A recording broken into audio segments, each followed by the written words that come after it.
হরে কৃষ্ণ বন্ধুরা, আশা করছি সকলেই ভালো আছেন। আজকে আপনাদের শোনাতে যাচ্ছি পাণ্ডবা নির্জলা একাদশীর ব্রত কথা। আসুন শুরু করা যাক।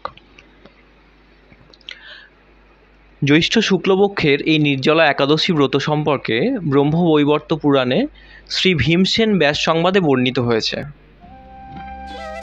মহারাজ যুধিষ্ঠির বললেন, হে জনার্দন, আমি অপরা একাদশীর সমস্ত মাহাত্ম্য শ্রবণ করলাম।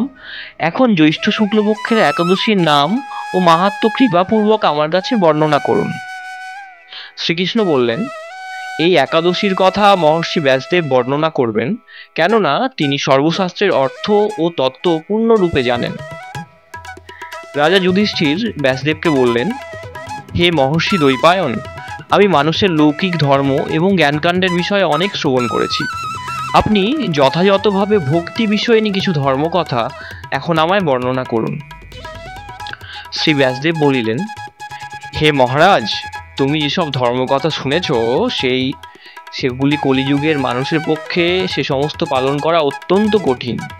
যা সুখে সামান্য খরচে অল্প কষ্টে সম্পাদন করা যায়, অথচ মহাফল প্রদান করে, এবং সমস্ত শাস্ত্রের সারস্বরূপ সেই ধর্মই কলিযুগের মানুষের পক্ষে করা শ্রেয়।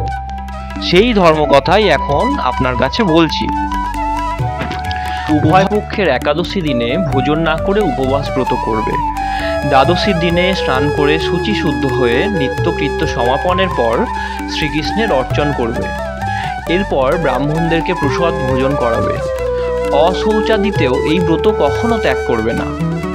যে সকল ব্যক্তি স্বর্গে যেতে চায় তাদের সারা জীবন এই ব্রত পালন করা উচিত। পাপ কর্মে রত ও ধর্মহীন ব্যক্তিরাও যদি এই একাদশীর দিনে ভোজন না করে তবে তারা যম যাতনা থেকে রক্ষা পায়। শ্রী ব্যাসদেবের এসব কথা শুনে গদাধর ভীমসেন অশ্বত্থ পাতার মতো কাঁপতে কাঁপতে বললেন, হে মহাবুদ্ধি পিতামহ, মাতা কুন্তী, দ্রৌপদী, ভ্রাতা যুধিষ্ঠির, অর্জুন, নকুল ও সহদেব এরা কেউই একাদশীর দিনে ভোজন করে না। আমাকে অন্ন গ্রহণ করতে নিষেধ করে, কিন্তু দুঃসহ ক্ষুধা যন্ত্রণার জন্য আমি উপবাস করতে পারি না।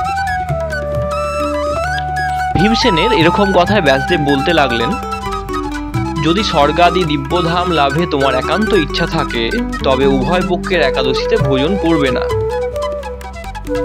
তদুত্তরে ভীমসেন বললেন, আমার নিবেদন এই যে উপবাস তো দূরের কথা, দিনে একবার ভোজন করে না থাকাও আমার পক্ষে অসম্ভব, কারণ আমার উদরে বৃক নামের অগ্নি রয়েছে। ভোজন না করলে কিছুতেই সে শান্ত হয় না। তাই প্রতিটি একাদশী পালনে আমি একেবারেই অপারগ।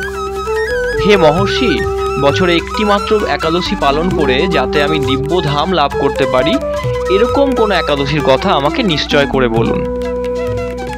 তখন ব্যাসদেব বললেন, জ্যৈষ্ঠ মাসের শুক্লপক্ষের একাদশী তিথিতে জলপান পর্যন্ত না করে সম্পূর্ণ উপবাস থাকবে। তবে আচমনে দোষ হবে না। ওই দিন অন্নাদি গ্রহণ করলে ব্রত ভঙ্গ হয়। একাদশীর দিন সূর্যোদয় থেকে দ্বাদশীর দিন সূর্যাস্ত পর্যন্ত জলপান বর্জন করলে অনায়াসে 12টি একাদশীর ফল লাভ হয়। বছরের অন্যান্য একাদশী পালনে অজান্তে যদি কখনো ব্রতভঙ্গ হয়ে যায় তাহলে এই একটি মাত্র একাদশী পালনে সেই সব দোষ দূর হয়।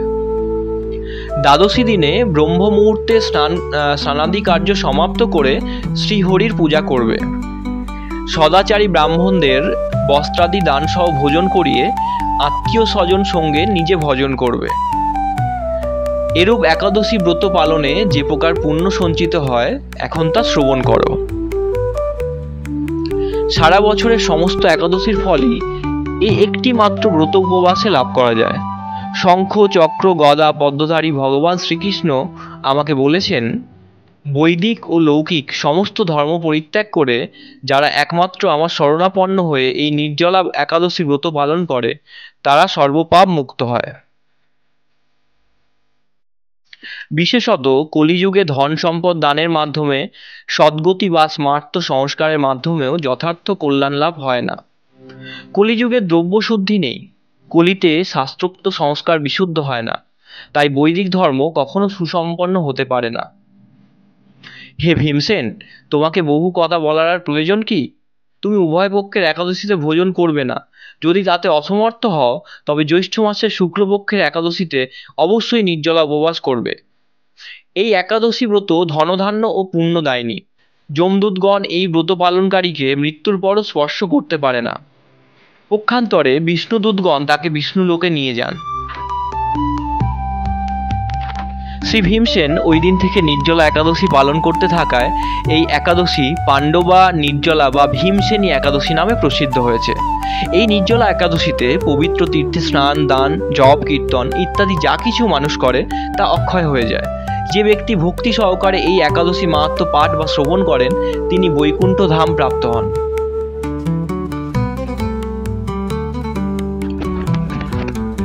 তো বন্ধুরা, আমরা শুনলাম পাণ্ডবা নির্জলা একাদশীর ব্রত কথা।